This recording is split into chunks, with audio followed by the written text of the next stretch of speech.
Now we're going to look at an application problem using derivatives. Derivatives represent rate of change. Here we're going to do a revenue problem. The revenue in dollars generated from the sale of X picnic tables is given by the following function. R of X equals 20X minus X squared over 500. So Part A asks us to find marginal revenue. Now, marginal in a business sense, that means the rate of change, the change in the cost of producing one additional unit. So the change in the price per an additional unit. That's what this says. So marginal revenue, when you see that word marginal in these business problems, that means you want to find a rate of change. And a rate of change, we all know, is a derivative. So I'm going to rewrite my revenue function down here. R of X equals 20X minus 1 over 500 X squared. I'd like you all to notice that I took this divide by 500 and it's just a number, so I pulled it out in front as a coefficient. Now we can see this is quadratic. We might have been thinking, oh no, this is a crazy rational expression that I need to differentiate, and I didn't want to deal with that. But it's quadratic, so it's not that bad. And I know I've said this before, but students in calculus, they don't generally think the calculus is hard. The calculus is easy. The mistakes and the errors and the difficulties happen when we are simplifying and using our algebra skills. That's what makes these problems hard. So, as long as you're being detailed and you're writing things out carefully, you shouldn't make those mistakes if you know your algebra. Anyhow, back to the problem, we're going to find marginal revenue, and what that means is I'm going to want R prime of X. So that means I need to calculate my derivative. Well, R prime of X, notice I wrote that out, that's going to be equal to the limit as H approaches 0 of R of X plus H minus R of X divided by H. So that is my derivative by the definition. Now I know what R of X is. It's this given function. I need to determine what R of X plus H is. So before I plug everything in, I'm going to write that out. R of X plus H is 20 times X plus H minus 1 over 500 times X plus H squared.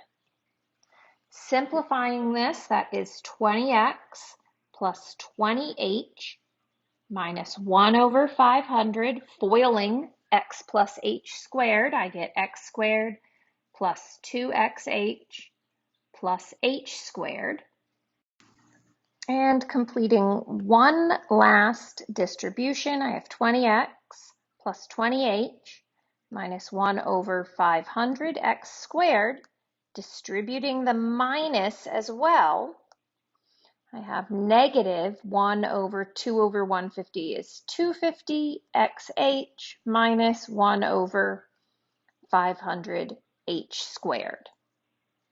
At this point, I can set up my derivative.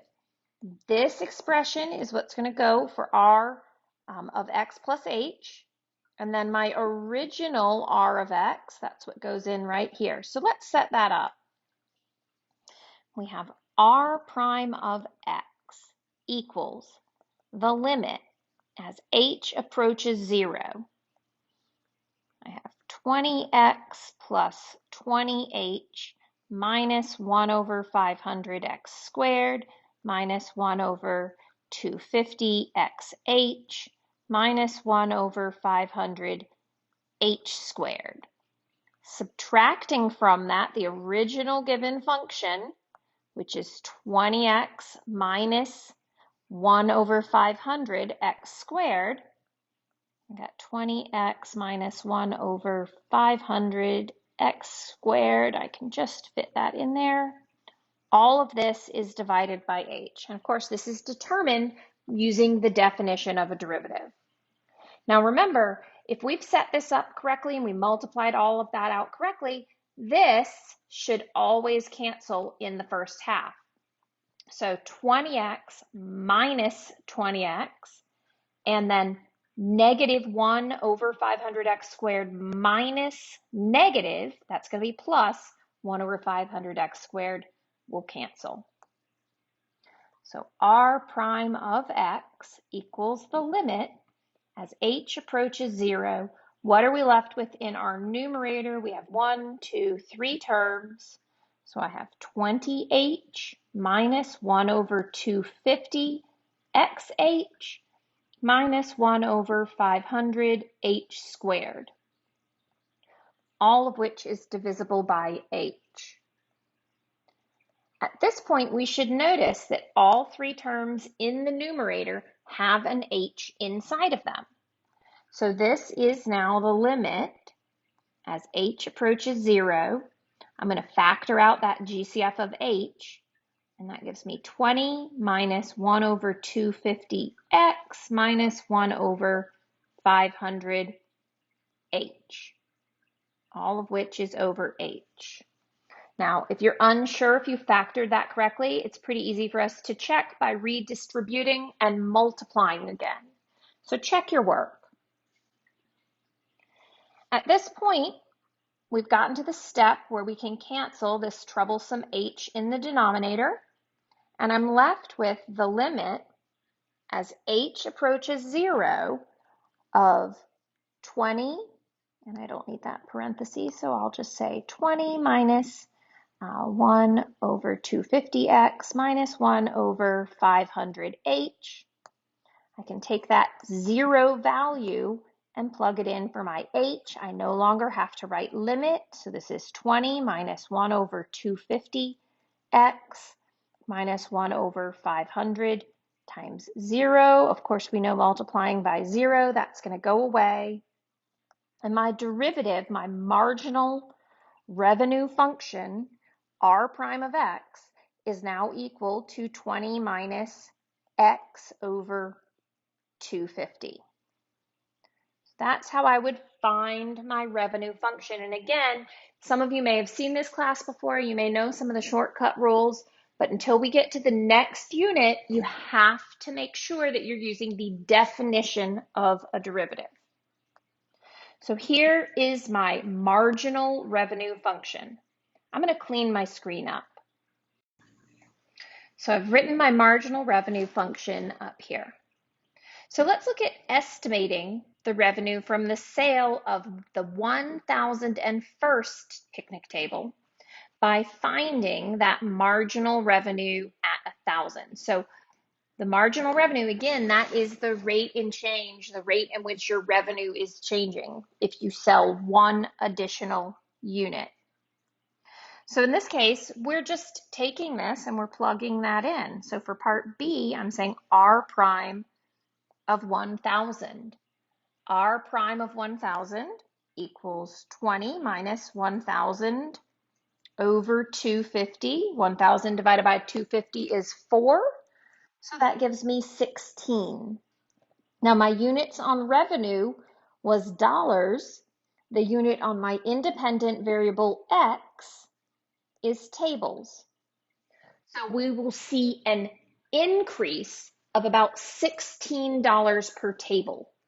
The marginal revenue for the 1,001st table is about $16 per that additional table. So that is the estimate for the additional revenue that will be earned. Let's determine that actual additional revenue that will be earned. And the way we do that is just by saying, well, let's find R of 1,001 and subtract from it R of 1,000. I said subtract, I wrote a minus, so subtract from it R of 1,000. And when we do that, we're just going back up to the original function. So this is 20 times 1,001 minus 1,001 squared over 500 minus 20 times 1,000 minus 1,000 squared over 500. So I'm plugging this in to my original function. Simplifying those two values in my calculator, I get 18,015.998 thousandths minus exactly 18,000. And that difference here is 15.998. So that is the actual dollar change. This is not a rate, but that's pretty close to our marginal revenue of $16. So looking and comparing these two answers, the $16 per table and the $15.99 change, what can we say? What do we find? Well, the marginal revenue gives a good approximation for the actual revenue from the sale of the 1,001st table. All right, so that's it for this video. When you do see word problems in this chapter, they're normally going to give you a function. And with that function, they're going to say, hey, find some rate of change. And whatever rate of change they're talking about, that means the derivative. All right, well, that's it for now. If you do have any questions, feel free to email me. Have a great day.